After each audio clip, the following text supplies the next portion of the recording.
आधे घंटे बाद सूरज ढलने लगा। बारिश के बाद एक लाल रोशनी चारों ओर फैल रही थी। चेन युआन ने उसे महसूस करने के लिए हाथ बढ़ाया। ऊपर देखकर उसने कहा, बारिश रुक गई, चलो चले, मैं तुम्हें घर छोड़ दूंगा। तब झुई ने धीरे से कहा, चेन जोंग प्लीज अपना हाथ हटा लीजिए, आधा घंटा हो गया है। ये सुनकर चेन युआन ने तुरंत अपना हाथ हटा लिया और ऐसे दिखाया जैसे कुछ हुआ ही नहीं।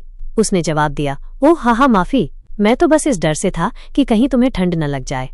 समय तेजी से बीता और 40 मिनट बाद अंधेरा हो गया था। चेन युआन की G63 एक रिहायशी इलाके के सामने रुकी। झुई बाहर निकली और बोली, चेन जोंग मैं आ गई, आने के लिए शुक्रिया, मेरी वजह से आपको तकलीफ हुई, माफी चाहती हूँ। ये देखकर चेन युआन ने कहा, क्या मैं थोड़ी देर के लिए ऊपर आ सकता हूँ? कुछ सामान हाथ में लेकर चेन युआन झुई के पीछे पीछे रिहायशी इलाके में चला गया। आसपास का माहौल देखकर चेन युआन ने आह भरी। उसने सोचा था कि झुई की हालत ठीक नहीं होगी, लेकिन उसे ये उम्मीद नहीं थी कि इतनी बुरी होगी। ये जगह तो जैसे एक टूटी हुई इमारत थी जो कभी भी गिर सकती थी।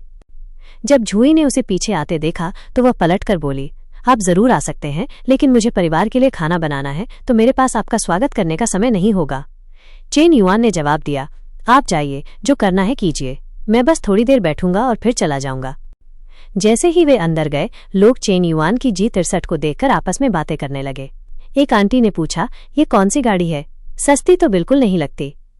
उनके बगल वाले अंकल ने सिगरेट पीते हुए जानकार बनते हुए कहा, ये एक शानदार गाड़ी है, कम से कम 30 लाख की तो होगी ही। ये सुनकर दूसरी आंटी हैरान हो गई, इतनी महंगी?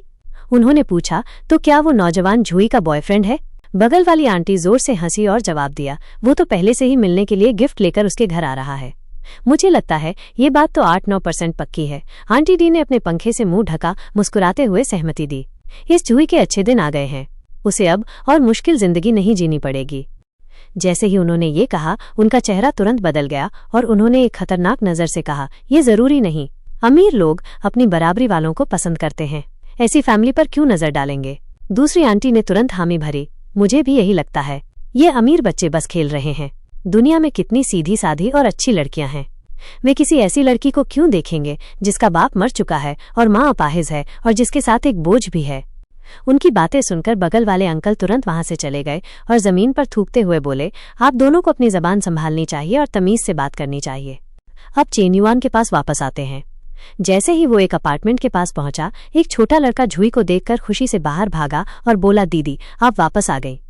झुई नीचे झुकी और लड़के के सिर पर हाथ फेरते हुए प्यार से पूछा, शिया जी क्या तुम्हें भूख लगी है? मैं अभी खाना बनाती हूँ।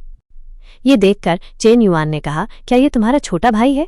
झुई मुड़ी और बोली, शिया जी ये मेरे दोस्त हैं, इन्हें नमस्ते कहो। इस छोटे लड़के का नाम सू जिंग जी था, वो झुई का अपना छोटा भाई था। एक अजनबी को देखकर लड़का तुरंत अपनी बहन के पीछे छिप गया। वो थोड़ा शर्मीला लग रहा था। झुई ने मुस्कुराते हुए माफी मांगी, माफ करना, मेरा भाई थोड़ा शर्मीला है। तभी पीछे से एक महिला लड़खड़ाती हुई छड़ी के सहारे आगे बढ़ी। जैसे ही झुई ने उन्हें देखा, वो उन्हें सहारा देने के लिए दौड़ी और बोली, माँ आप यहाँ क्यों आई? महिला ने प्यार से मुस्कुराते हुए जवाब दिया, कोई बात नहीं, मैं बस थोड़ा टहलने आई थी। फिर उसने पूछा, झुई ये नौजवान कौन है? झुई मुड़ी और अपने दोस्त चेन युआन का परिचय कराया। परिचय के बाद चेन युआन ने कहा, नमस्ते आंटी। झुई की माँ ने शक के साथ सोचा, झुई ने पहले कभी किसी बॉयफ्रेंड को घर नहीं लाया, कहीं ये। फिर वो चेन युआन की ओर मुड़ी और बोली, शिया चेन तुम तो इतनी सारी चीजें भी लाए हो, तुमने बहुत खर्च कर दिया, अंदर आओ और बैठो। चेन युआन ने विनम्रता से जवाब दिया, जी आंटी। इसके बाद चेन युआन उन तीनों के पीछे घर के अंदर चला गया। जैसे ही वे अंदर घुसे, झुई छोटी रसोई की ओर दौड़ी और बोली, चेन युआन प्लीज बैठिए, मैं रात का खाना बनाती हूँ। उसकी माँ ने भी अपने छोटे बेटे से कहा, शिया जाओ अपने भाई के लिए थोड़ा पानी लेकर आओ।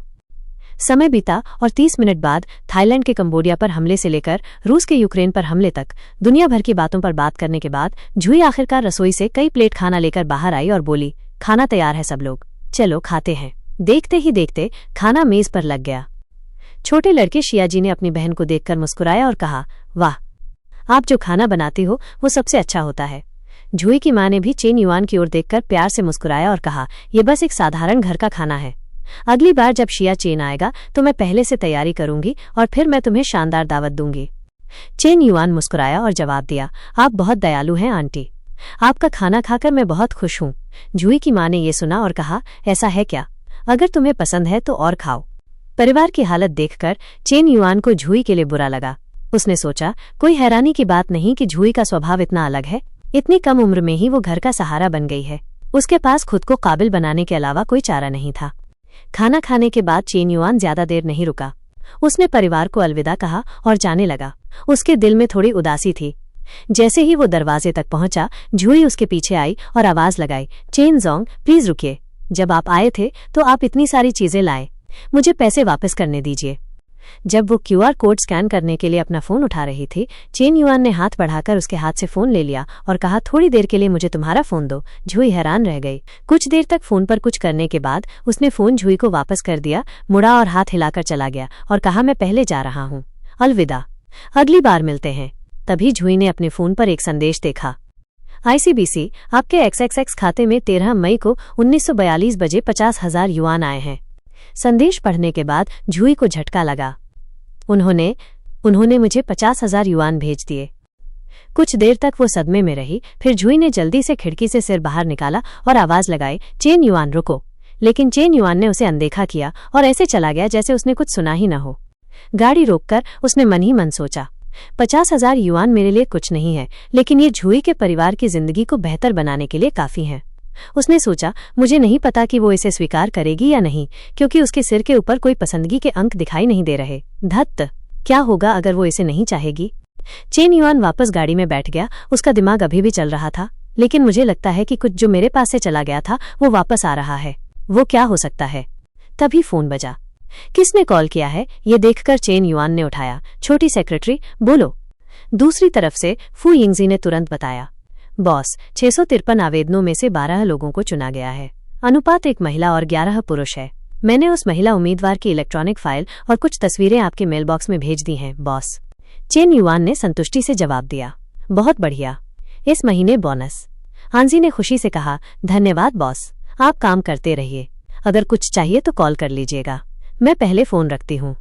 आंजी से बात करने के बाद चेन युआन ने अपने आप से हिसाब लगाया, शुक्रवार को लाओचेन का जन्मदिन है, मुझे कल उनके लिए एक तोहफा तैयार करना होगा। आखिरकार मेरे पास फिलियल पार्टी के लिए 30 मिलियन है। लाओचेन और मदर ली सच में बहुत भाग्यशाली हैं। फिर उसने सोचा, फिर हुई नहीं कोच लू, एक रात हर किसी के लिए, न कम न ज्यादा। एक निष्पक्ष व्यक्ति को ऐसा ही करना चाहिए। जुही के घर वापस आते हैं। जैसे ही चेन युआन चला गया, पंखे वाली आंटी फिर से बातें करने के लिए आ गईं। जैसे ही उन्होंने जुही की मां को देखा, उन्होंने पूछा, क्या वो नौजवान जो अभी आपके घर आया था जुही का बॉयफ्रेंड है? उसकी मां ने जवाब दिया, मुझे नहीं पता, जुही ने मुझसे कुछ नहीं कहा। ये सुनकर आंटी पास आईं और फुसफुसाकर बोली, वो नौजवान सच में बहुत अमीर है। जो गाड़ी वो चला रहा था वो कम से कम 20 या 30 लाख की होगी। जुही की मां की आंखें हैरानी से चौड़ी हो गईं। हाँ, इतनी महंगी? आंटी ने अपने पंखे से मुंह ढका और हंसी। अगर जुही उसके साथ जुड़ जाती है तो आप लोगों और छोटे की जिंदगी भी बेहतर हो जाएगी, इसलिए आपको जुही से अच्छी तरह से बात करनी चाहिए। जुही की मां ने सुना और उनकी आंखें सोच में डूब गईं। ये जुही की जिंदगी का एक बड़ा फैसला है। मैं उस पर बोझ नहीं बनना चाहती और न ही उसे किसी ऐसे से शादी करने के लिए मजबूर करना चाहती हूँ जिसे वो पसंद नहीं करती। मैं उसे खुद फैसला लेने दूंगी। आंटी ने फिर कहा, मुझे नहीं पता कि जुही क्या सोचती है, लेकिन उस नौजवान को जरूर जुही में रुचि है, क्योंकि वो उसके घर आया था। इसलिए भले ही जुही उसे पसंद न करती हो, आपको उससे अच्छी तरह से बात करनी चाहिए।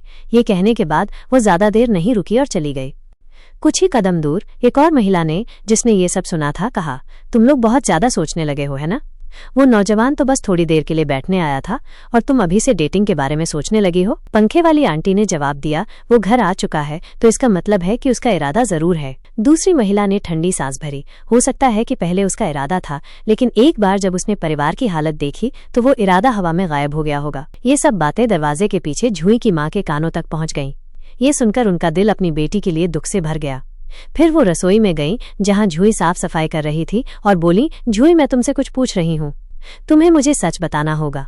जुही ने सफाई जारी रखी और थोड़ी हैरानी से पूछा, माँ बोलो, क्या हुआ? उनकी माँ ने सीधे पूछा, तुम्हारा और उस नौजवान का क्या रिश्ता है? जुही ने जवाब दिया, वो कंपनी का एक बड़ा ग्राहक है। वो आज निर्माण स्थल पर जांच के लिए आया था और बारिश शुरू हो गई तो उसने मुझे घर छोड़ दिया। हमारा कोई रिश्ता नहीं है। उनकी माँ ने फिर पूछा, क्या इस ग्राहक को तुम में रुचि है? अपनी माँ के सवाल सुनकर जुही को आज दोपहर की घटना याद आई और फिर वांग जोंग के साथ जाने की बात। उसने सोचा कि वो आज थोड़ा अजीब था, लेकिन पिछली बार जब हमने खाना खाया था तो उसके बगल में एक बहुत खूबसूरत लड़की थी। वो उसकी गर्लफ्रेंड लग रही थी। फिर उसने जवाब दिया, मुझे नहीं पता। उनकी माँ ने आह भरते हुए कहा, तुम्हें ये भी नहीं पता? फिर उन्होंने पूछा, तुम्हारे बारे में क्या? तुम उसके बारे में क्या सोचती हो? यह सुनकर जूही ने थोड़ा दुखी होकर कहा, आप क्या बकवास कर रही हैं? वो कंपनी का ग्राहक है। उनकी माँ ने फिर कहा, ठीक है, मैं जानती हूँ। तुमने अभी झांग आंटी की बातें सुनी है ना? उन्हें दिल पर मत लेना। तुम्हारे पापा जा चुके हैं। ये परिवार तुम अकेले चला रही हो। तुम्हारी माँ और शियाओ जी को तुमसे बहुत कुछ मिला है। मैं बस ये उम्मीद करती हूँ कि तुम भविष्य में खुश रहोगी। तुम्हें मेरे और तुम्हारे भाई के लिए किसी अमीर परिवार में शादी करने के लिए खुद को मजबूर करने की जरूरत नहीं है। क्या तुम समझी? जूही ने अपनी माँ को गले लगाया और प्यार से कहा, माँ, मुझे पता है, चिंता मत करो। इस पल उनकी आंखों में थोड़ी उदासी थी। विला की तस्वीरें उनके दिमाग में एक एक करके फिर से चल रही थीं। चेन युआन की छाती से गलती से टकराने से लेकर उसके पीछे से उसे गले लगाने तक उनका दिल सच में थोड़ा पिघल गया था। उसी समय चेन युआन के पास जुनी होटल में उसी कमरे में चेन युआन और मांगलू फिर से एक दूसरे से जूझ रहे थे। दोनों ने एक दूसरे पर हमला कर दिया, दुनिया भर की मशहूर तकनीकों का इस्तेमाल करते हुए।